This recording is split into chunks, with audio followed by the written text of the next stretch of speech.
Ya nggak apa-apa sih, masih gitu. Oh laki-laki ini perempuan nih, sebagai laki-laki dianggap perempuan, kemudian dihitung yang laki-laki satu dua, yang perempuan satu dua tiga, yang gitu ya. It's okay.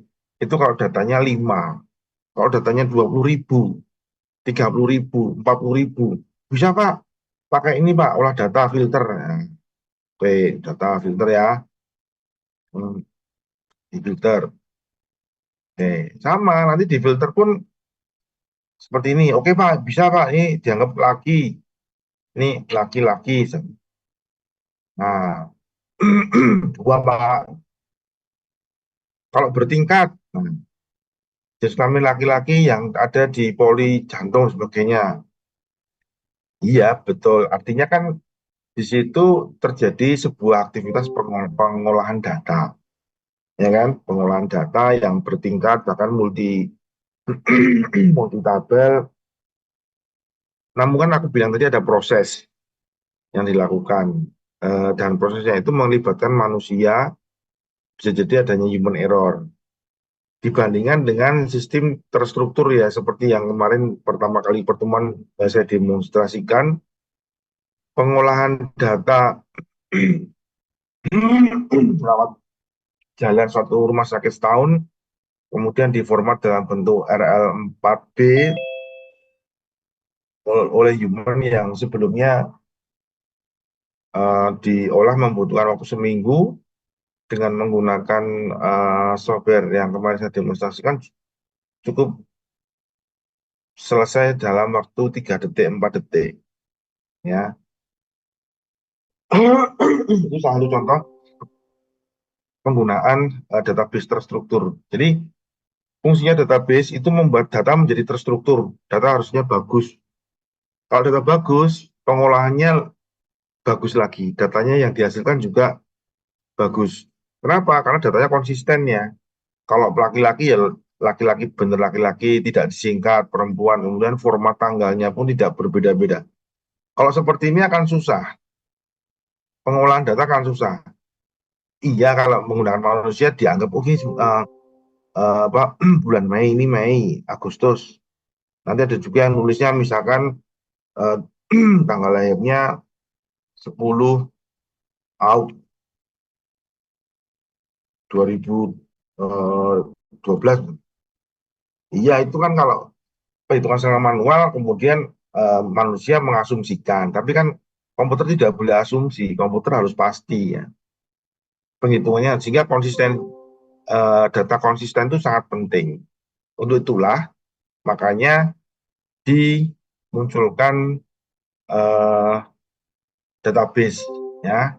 Itu garis besarnya. Meskipun database itu dalam merancang suatu database itu, kalau kalian pernah mendapatkan tahapan-tahapannya itu kan ada normalisasi, anormalisasi, kemudian normalisasi pertama, normalisasi kedua, normalisasi ketiga, dan seterusnya. Sehingga muncullah nanti beberapa tabel. Nah, meskipun tabelnya banyak, namun bisa saling berkomunikasi kan gitu. Nah, kemudian saya sertakan juga di sini nanti di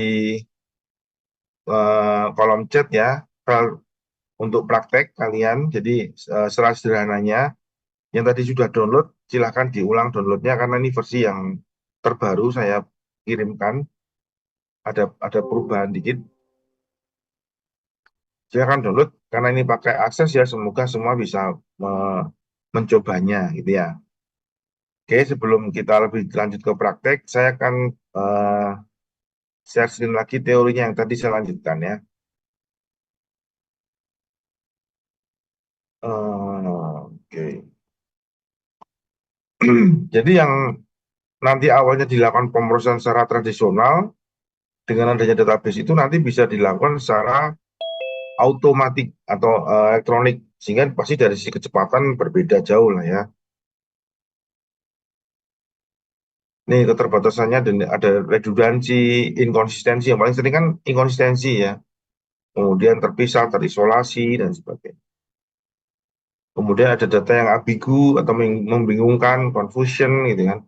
Kemudian aplikasi tergantung pada format file misalkan tadi tanggal lahirnya ada yang pakai format file short date, ada yang pakai format file yang lain, yang saling berbeda, kemudian tidak bisa diintegrasikan, sehingga kesimpulannya dengan keterbatasan database tadi itu, dengan keterbatasan tadi itu muncullah database yang bisa memberikan kelebihan-kelebihannya. Ya, misalkan penyimpanannya secara berulang bisa, kemudian pencarian juga bisa, pengolahan juga bisa, ya. Kemudian eh, kelebihan yang lain mengurangi redundansi untuk membuat suatu base data yang memberikan manfaat optimal. Nah, ini contoh-contoh tadi yang saya contohkan juga di Excel ya, eh, yang penyimpanan secara berulang. Kenapa kok berulang? Nah, udah tahu mata kuliah 01 itu SKS-nya 3, ngapain harus ditulis lagi 3, meskipun ini nomor NIM-nya berbeda ya. Jadi nanti perbedaannya itu di sisi ini. Kalau NIM kan pasti unik ya. NIM-nya berapa? Contohnya tadi itu nomor rekam medisnya berapa? Otomatis identitas tentang mahasiswa dengan NIM tersebut akan ikut serta. Ya, misalkan 01 A10 itu prodinya prodi keperawatan, A11 itu prodinya di bidan gitu ya. Nanti mata kuliah yang diambil berapa itu yang misalkan nilainya 3 ya terus 3, nggak usah ditulis ulang.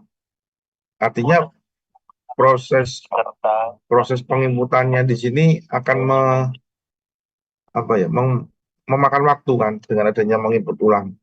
Padahal kalau kalau di konsep database, begitu dia diketik MK under 01, udah pasti dia merujuk SKS-nya 3. Kenapa ya? Karena masternya bahwa MK1 itu eh, SKS-nya 3, sehingga operator itu hanya menginputkan NIM, kode mata kuliah, nilai. Ya kan? Nanti mata kuliah ini pengampunya apa, pengajaran dan siapa dan sebagainya itu udah akan mengikutinya teman-teman. Nggak perlu ditulis ulang lagi, nambah kolom satu lagi, mata kuliah MK01, dosen KMK-nya misalkan Afid Wijaya, SKS-nya 3 nilai A, nanti menginputkan mahasiswa yang lain lagi, 20 kali mahasiswa, nanti dia akan menginputkan 20 kali SKS dan 20 kali nama dosen. Padahal cukup dengan kode mata kuliah aja sudah mewakili, dan dia pasti akan dapat tertelusur.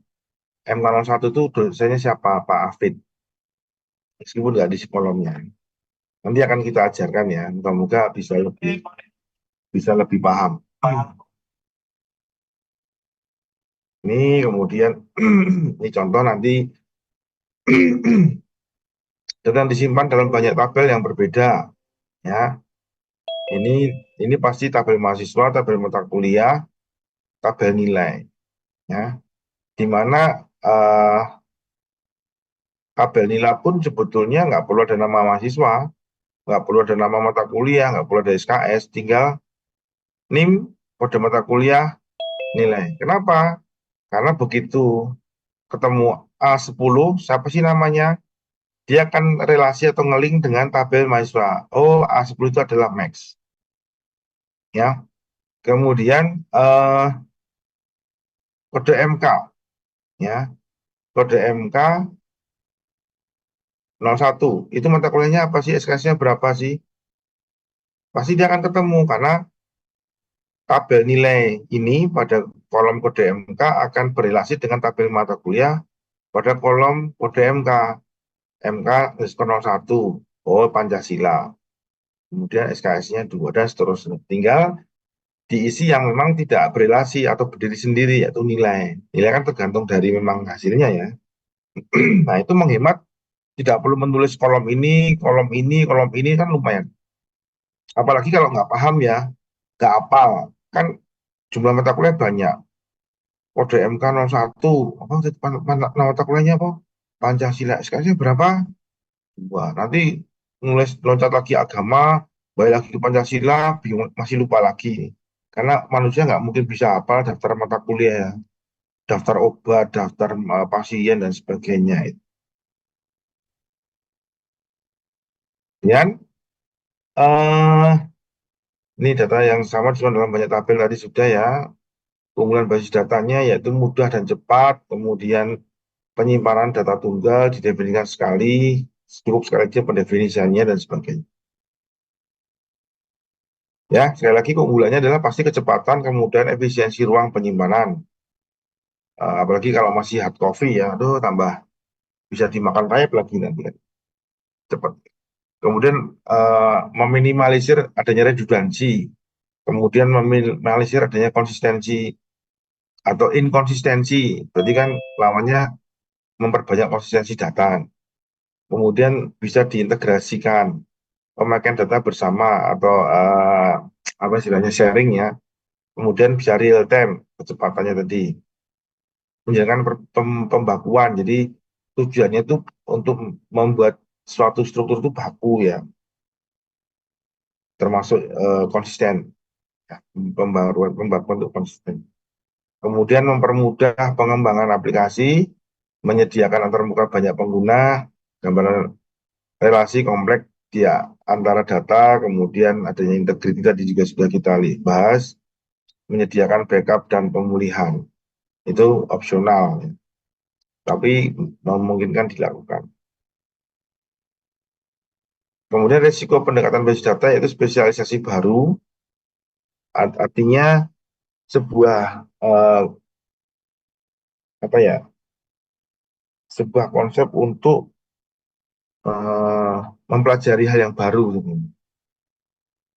Karena tidak, tapi ya nggak juga sih era sekarang kan lulusan informatika juga terus berkembang ya, terus bermunculan ya. Sehingga mereka uh, basis data itu kalau di mata kuliah saya dulu S1 ya, itu ada 3 kali mata kuliah, basis data 1, basis data 2, basis data 3. Anggaplah kalau misalkan satu mata kuliah itu 14 atau 15 SKS, 15 kali pertemuan, berarti selama di informatika itu minimal sekitar 3 kali 15, 45 kali pertemuan. Sisanya pengembangan diri ya, pengembangan sendiri. Kemudian perlu adanya biaya awal, ya biaya beli database-nya, kemudian mengolah datanya, lembur-lembur gitu. Perlu adanya konversi data, adanya backup, opsional, meningkatnya kompleksitas data, tergantung dari kasusnya. Data mudah diserang, vulnerable karena memang sekarang real time atau online, berarti gitu. Tergantung dari keamanan dari jaringan internal, gangguan dengan adanya data bersama, konflik organisasi. Ya, ini latihan soalnya nggak usah.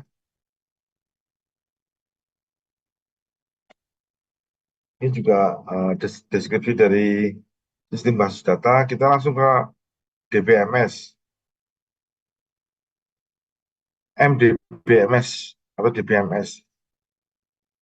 Suatu perangkat lunak yang terdiri atas sekumpulan program untuk mengelola dan memelihara data di dalam suatu struktur yang digunakan oleh banyak aplikasi terhadap media penyimpanan yang metode akses. Sistem tersebut menyusun elemen data di dalam struktur yang telah didefinisikan sebelumnya. Sistem perangkat lunak dengan penggunaan dan yang bersifat umum, general purpose, yang memfasilitasi proses pendefinisian konstruksi dan manipulasi basis data dalam berbagai aplikasi. Sehingga kalau didefinisikan ulang bahwa apa itu DBMS,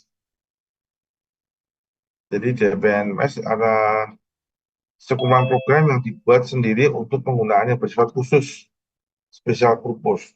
Jadi kita bisa mengelola sesuai dengan kebutuhan kita sendiri. Dari perangkat DBMS yang sudah ada, kan banyak ya, termasuk Microsoft Access yang hari ini kita akan coba itu bagian dari DBMS. Kemudian ada SQL Yoke, ya kan, ada macam-macam gitu ya. Basis data dan perangkat lunak merupakan bagian dari sistem basis data yang secara ringkas dapat dikatakan merupakan sistem penyimpanan record yang terkomputerisasi. Ini contohnya ya, jadi basis data itu pasti disimbolkan dalam bentuk tabung, kemudian dia bisa terdistribusi atau diakses oleh beberapa klien yang memiliki hak untuk mengakses data tersebut dengan level-level tertentu. Kalau levelnya itu sebagai operator ya sebagai hanya operator datanya, kalau levelnya engineer ya bisa jadi database-nya hampir semuanya diakses, bisa diakses. Ini komen-komen enggak? Base data saya lewatin aja. Pemakaian atau user, program aplikasi itu sendiri.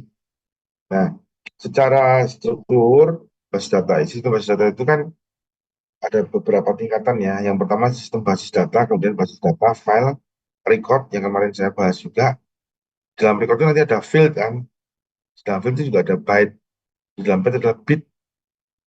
Bit itu 1, 0, 1, 0, 1 dan sebagainya gitu. Nah, kemarin juga sempat kita singgung bahwa basis data itu memiliki bahasa ya.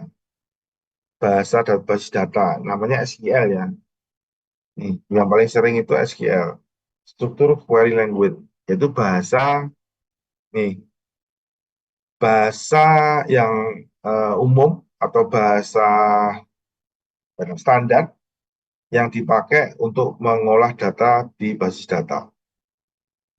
Terdiri dari berapa sih? Ada dua, DDL, Data Definition Language, kemudian DML, Data Manipulation Language. Ya, sama-sama tipe ini bisa mengakses ke basis data, kemudian tugasnya masing-masing. Mereka mengeksekusi tipe instruksinya, suruh ngapain. Itu bagian dari DDL, DBMS, DDL dan DML. Sekarang kita belajar DDL. Apa itu DDL? Singkatan dari Data Definition Language. Apa saja yang bisa dilakukan di DDL, yaitu membuat tabel baru, membuat indeks, mengubah tabel, menentukan struktur penyimpanan tabel. Ya. Memang eh, semua tipe baik DDL maupun DML itu diberikan fitur secara GUI ya, graphic user interface ya, jadi tidak manual by text, tapi dengan klik and drag dan sebagainya kemarin kita demokan ya. Contohnya bagaimana membuat tabel, bagaimana membuat database, itu bagian dari DDL, data definition, namanya juga definition ya. Kayak data definisi struktur ya, membangun sebuah struktur database beserta dengan tabel-tabelnya. Ternyata di dalam tabel itu juga ada indeks. Nanti kita belajar apa itu indeks. Atau kalian searching sendirilah. Kalau kita melihat manfaat lain, misalkan apa itu indeks, indeks penyakit, sebagainya.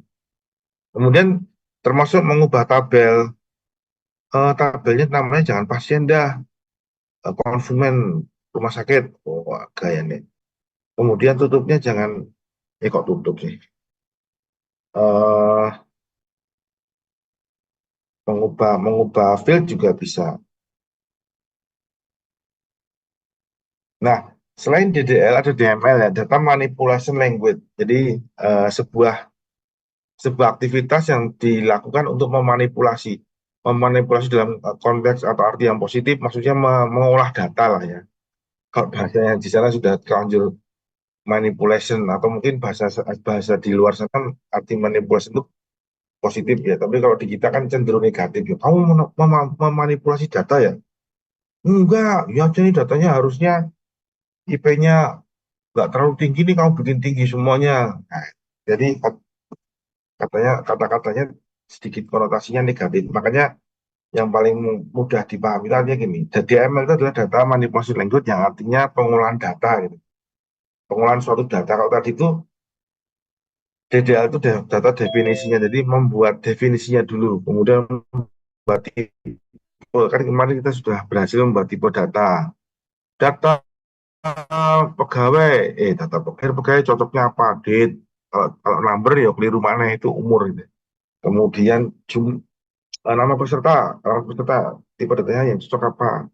String atau karakter gitu ya. Itu ya sudah kita lakukan, nanti kita lebih fokus ke DML aja lah, Data Manipulation Language.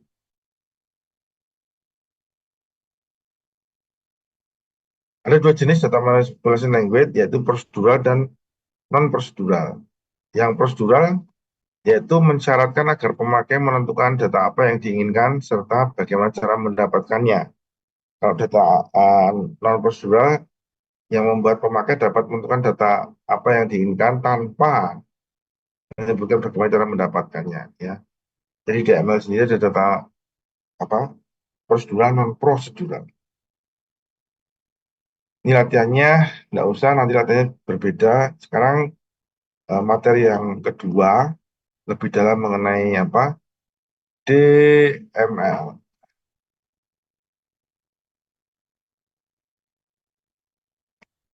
DML, DDL dan DML. Hmm.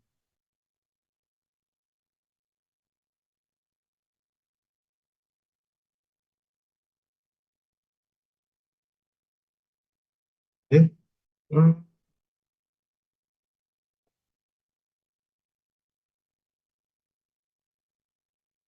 Nah, teman-teman, materinya.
Kemarin kita mempelajari mengenai tipe data, ya kan?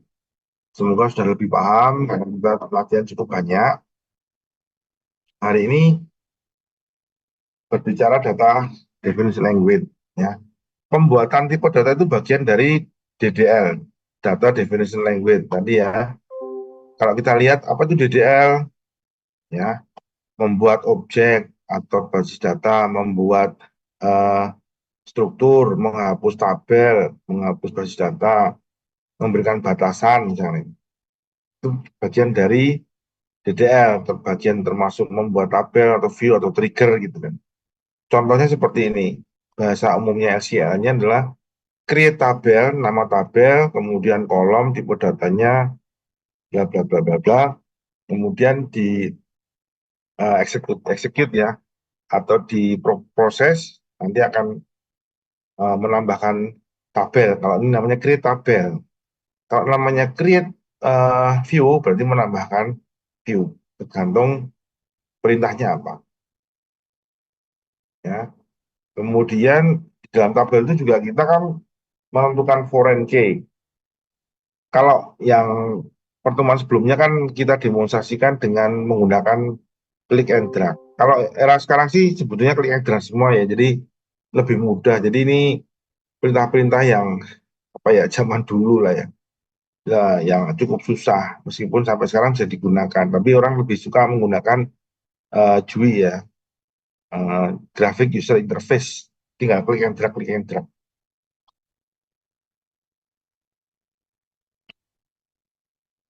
Contoh seperti ini. Jadi nanti kalau ada soal UAS, ya, misalkan sepotongan potongan apa ya, potongan perintah seperti ini, apa artinya? Membuat tabel atau menghapus tabel atau mengupdate tabel, nama tabelnya apa? Misalkan gitu ya. Jadi nama tabelnya adalah pasok ya. Itu nama tabelnya. Kemudian fieldnya apa aja atau nama kolomnya apa aja. Ini nama kolomnya ada kode pasok, kode supplier, ya kan? Ada tanggal pasok dan seterusnya. Tipe datanya apa? Nah, ini ada char, jadi nama fieldnya atau nama kolomnya spasi, nama tipe datanya, kemudian kurung buka kurung kurawal, size-nya, ukurannya. Jadi kalau kode password ini berarti panjangnya berapa? 5 karakter. Kode supplier 5 karakter, tanggal pasok, date. Jadi cuma tanggalnya saja. Kemudian jumlah pasoknya 5, ya, dan seterusnya dan seterusnya. Nah, di dalam DDL itu ada namanya drop tabel. Kemudian nama tabelnya. Kalau kita bisa menggunakan klik and drag, ya tinggal klik nama tabelnya, delete, selesai. Bisa juga. Namun ini pengetahuan dasar yang mungkin perlu kita sampaikan. Ya.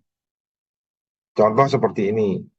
Eh, Drop tabel pasien, berarti nama tabelnya adalah pasien, itu dihapus. Tabel yang lainnya enggak. Misalkan tabel obat, tabel kunjungan, enggak dihapus. Nah, eh,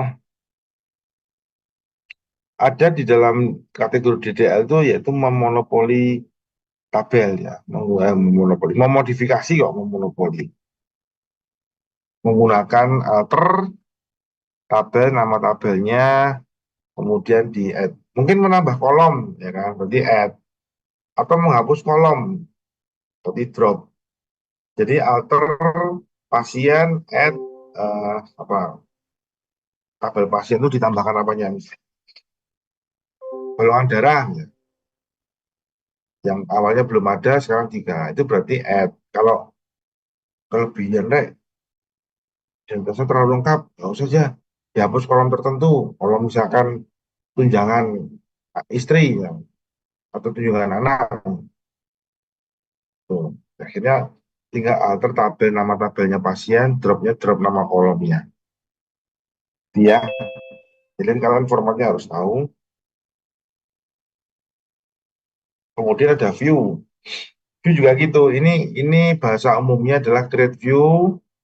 Kemudian tergantung kita mau kasih nama view apa, S-nya boleh tetap. Ini SQL query-nya apa? SQL query itu untuk menampilkan data SQL-nya.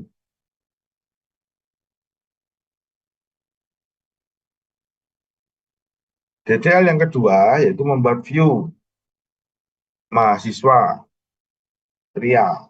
Nah, create view, berarti nama nama view-nya adalah cukup ini. Kemudian ini untuk menampilkan datanya, ya kan? Select bintang from mahasiswa where jenis kelaminnya laki-laki, artinya kalau bisa dibaca gini, tampilkan seluruh kolomnya di dalam tabel mahasiswa di mana jenis kelaminnya sama dengan L. Diklik nanti hasilnya apa, ya. Ini contohnya nanti akan kita praktekkan. Kemudian ada trigger. Ini sebenarnya untuk pengetahuan aja sih. Silahkan kalian dibaca-baca triggernya. Kemudian ada referential constraint. Kita lewati ya karena topik kita tentang DML setelah ini. SQL query juga kita bermain-main query, ya.